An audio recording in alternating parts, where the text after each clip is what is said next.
What are you waiting for? So love me like you do, la la, love me like you do, love me like you do, la la, love me like you do.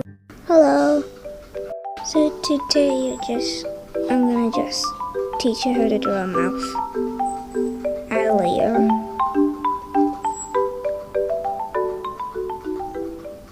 Then just draw a normal mouth, and then use perspective form and make it long and small.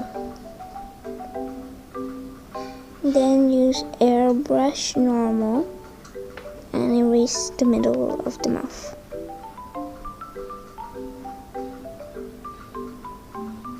It should be like this. Now, just do what I do. I usually use this a lot when I'm editing.